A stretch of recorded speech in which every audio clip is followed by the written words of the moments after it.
Olá, turma, sejam bem-vindos à nossa aula de História nesse modelo remoto, dando continuidade ao capítulo 7 do nosso livro sobre o Ocidente Clássico. Hoje, iniciando na página 318, falando sobre o latim, né? Pegamos na segunda-feira, falamos sobre a parte da Grécia Antiga, nesse contexto do Ocidente Clássico, e agora vamos falar da parte de Roma, da Roma Antiga. Então temos o latim, que o latim surgiu no século 8 a.C., na região do Lácio, na Península Itálica, e se tornou língua oficial do Império Romano no século II.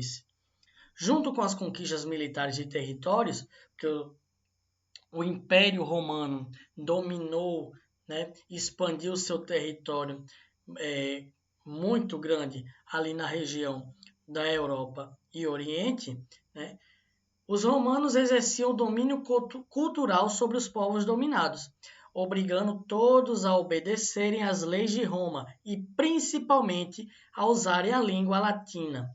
Isso contribuiu para que ela fosse difundida por todo o extenso Império Romano. A língua latina é conhecida por ser concisa, isto é, dizer muitas coisas de modo breve e claro. Isso pode ser visto em alguns ditados em latim.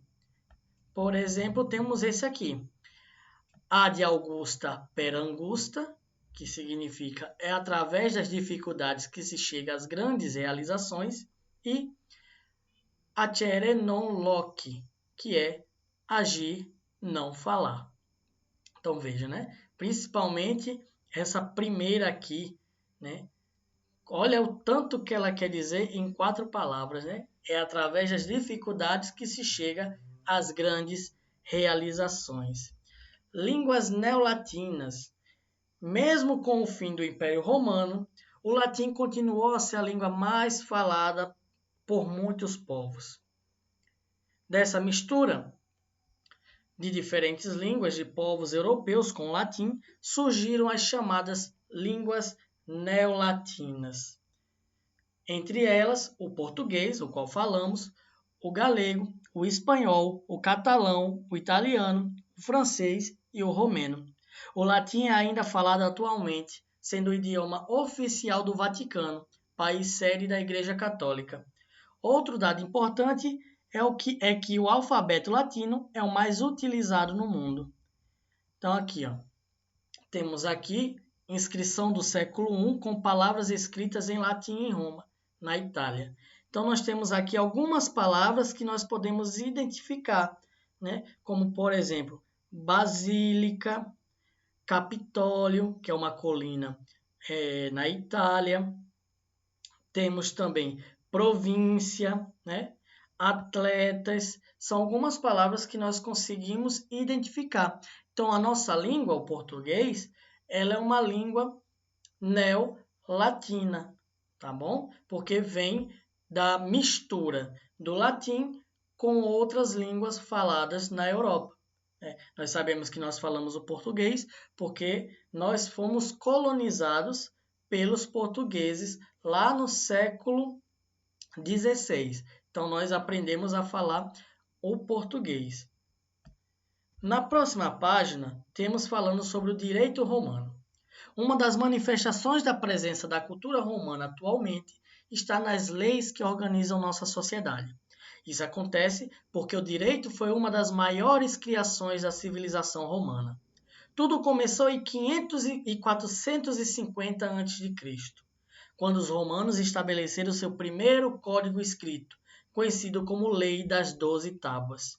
São leis tão importantes que continuaram vigorando, com várias alterações, por cerca de 1000 anos em todo o território do Império Romano.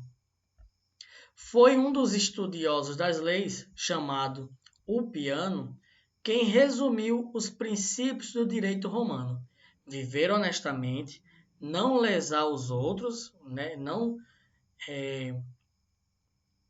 prejudicar os outros, não lesar os outros, não prejudicar os outros, e dar a cada um o que é seu. Mesmo o fim do Império Romano do Ocidente, porque houve um tempo em que houve a divisão do Império Romano em Ocidente e Oriente, mesmo o fim do Império Romano do Ocidente no ano de 476, não foi capaz de extinguir a Lei das 12 Tábuas. Justiniano, governante do Império Romano do Oriente, em 527, encarregou uma comissão de estudiosos em direito de reunir e organizar todas as leis romanas em um código, o qual foi concluído em 3 anos, chamado Corpus Juris Civilis. O Corpus Juris Civilis, compilação de direito civil, serviu de base para a criação de sistema de leis de muitos países da atualidade, como Alemanha, Itália, França, Bélgica, Holanda, Espanha, Portugal, Brasil, Japão, entre outros. Essa obra jurídica é estudada atualmente na disciplina de Direito Romano, em cursos de Direito no Brasil. Conheça abaixo alguns princípios do Corpus Juris Civilis que estão presentes em nossas leis. Uma delas é: ninguém sofrerá penalidade pelo que pensa. Ninguém pode ser retirado à força de sua própria casa e o encargo da prova fica com aquele que afirma e não com aquele que nega. Significando que se você me acusa de ladrão, você que me acusou tem que provar que eu sou ladrão e não eu que estou negando de provar, tá? Então, quem acusa é que deve provar a acusação. Então, na próxima página, nós temos a atividade de hoje.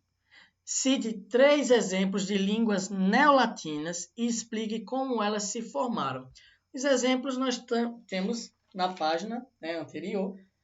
Temos Alemanha, Itália, França, Bélgica, Holanda, Espanha, Portugal, Brasil. Então, podemos colocar alguns deles, né? Alguns desses. Então, vocês coloquem a resposta.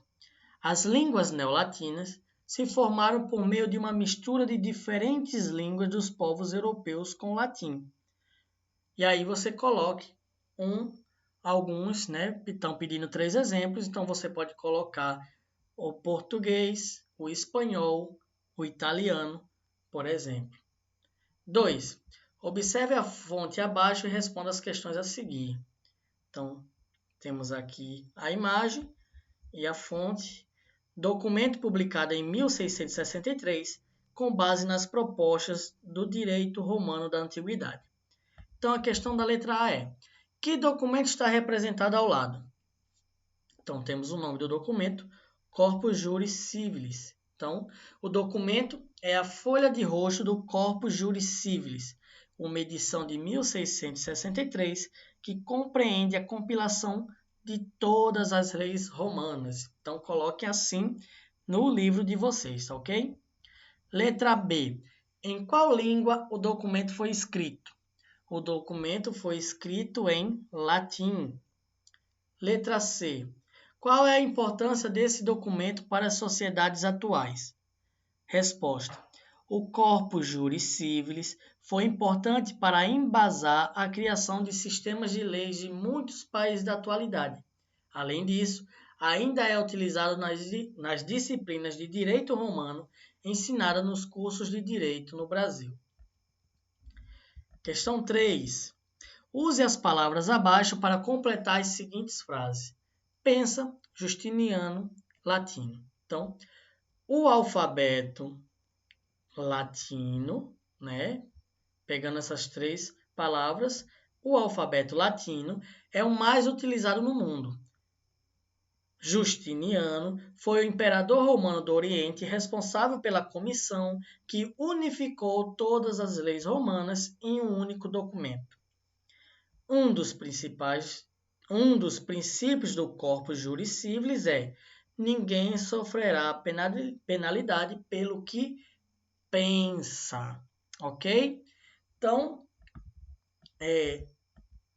esse foi o conteúdo de hoje, falando um pouco sobre a cultura da Roma Antiga, alguns traços que ainda tem na nossa atualidade, com a atividade de hoje. Responda a atividade corretamente no seu livro e até semana que vem. Abraço!